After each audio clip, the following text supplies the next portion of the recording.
Okay, you know the feeling, right? You've just burned your entire Saturday wrestling with a piece of flat-pack furniture. You're sitting there, surrounded by these cryptic diagrams, you've got this tiny little Allen key, and you're just filled with this deep, deep sense of regret. But then, something kind of magical happens. All of a sudden, that $50 bookshelf, it feels like a priceless artifact. You made it, with your own two hands. It's yours.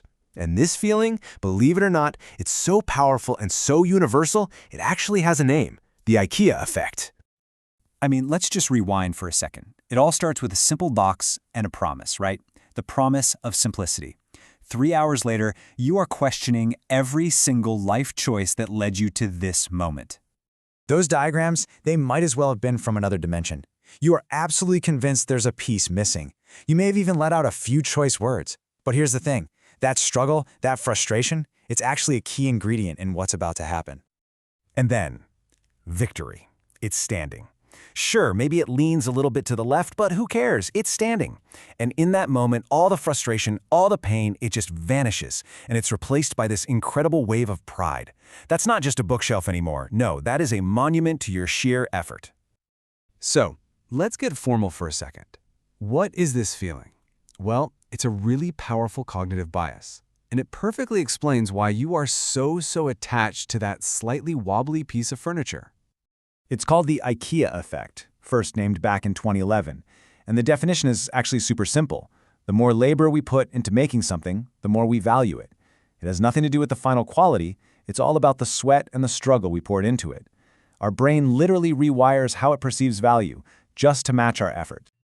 And look, this is not just some vague, fuzzy feeling. It is totally measurable. A huge meta-analysis in 2023, which covered over 12,000 people, found that we value things we build ourselves, on average, 63% more than identical items that come pre-made. 63%! This chart just lays it out so clearly. On the left, you've got the objective, what it's actually worth value. And on the right, that's the physically identical item that we put together. Our brain literally just creates that massive value boost out of thin air just because we put in the work. That 63% jump is purely psychological. It's kind of wild. So why? Why does our brain do this to us? What's actually going on in there? Well, it really comes down to 3 core psychological drivers. Let's break them down. First, effort creates this incredibly powerful sense of ownership. That little Lego frog isn't just a pile of plastic. It's your frog, your creation. Second, and this is crucial, you actually have to finish it. An unfinished origami project, in our eyes, it's basically worthless, like 5 cents. But the second it's complete, boom, its value skyrockets. And third, there's this fascinating little trick our mind plays on us called the illusion of competence. Back in the 1950s, cake mixes weren't selling until they made one tiny change. They required you to add an egg. That tiny bit of effort made people feel like real bakers, and suddenly they valued the cake way more. And listen, this isn't just about furniture and cake. Not at all. This bias is quietly pulling the strings on some major decisions in our lives, often in ways we don't even realize. Just think about this for a second. Almost half of all the stuff people are paying good money to keep in self-storage units are items they made or customized themselves. We are literally paying rent every month to hoard things whose value exists almost entirely inside our own heads. Now, in the high-stakes world of business, the IKEA effect can be an absolute disaster. Founders, people who have poured their blood, sweat, and tears into building a company, they consistently overvalue their own businesses by more than 3 times what an objective investor thinks it's worth, and that leads them to turn down great offers and miss out on huge opportunities. And you can bet that big companies know all about this little brain quirk of ours and use it all the time. When Domino's launched its Pizza Builder feature, letting you create your own masterpiece, guess what happened? The average order size shot up by 28%. We feel like master chefs, and we are more than happy to pay a premium for that feeling. Okay, so it's pretty clear this bias is powerful and it is everywhere. But here's the good news. Once you understand it, you can actually start to control it. You can learn how to use it to your advantage and, just as important, how to avoid its really expensive pitfalls. Now, you might be sitting there thinking, okay, that's interesting for other people, but I'm not really susceptible to that. Are you sure about that? Let's try a quick little thought experiment. All right, imagine you fold 2 origami cranes. Crane A, it comes out perfectly.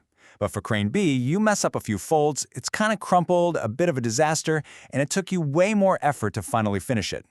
Now be totally honest with yourself. Which one do you feel more attached to? The research is crystal clear. 9 out of 10 people feel a stronger connection to the ugly, difficult crane. Why? Because it represents a greater struggle. That is the IKEA effect in its purest form. So how do we actually use this knowledge?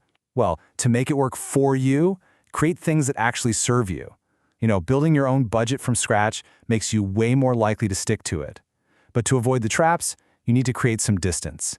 Ask yourself, what would I really pay for this if I saw it for sale online? And maybe give yourself a 72-hour cool-off period after you finish a big project. That emotional high will fade, and you'll see its true worth. When it comes right down to it, understanding this bias isn't about telling you to throw out everything you've ever made. It's about helping you understand what you truly value. It's never about the object itself. It's about the story of your effort that's embedded within it. And this is the crucial point. Being unaware of this effect has real, tangible costs. It makes us defend bad decisions, hoard stuff we don't need, completely ignore the value of our own time, and even compromise on quality in ways that can cost us a ton of money down the line. So, I want to leave you with a little challenge. Go find that wobbly bookshelf, or that painting, or whatever your masterpiece is. Acknowledge the pride, acknowledge the effort, and then ask yourself, honestly, what would I pay for this today? The answer isn't about devaluing your work. It's about freeing yourself from the hidden cost of your own labor.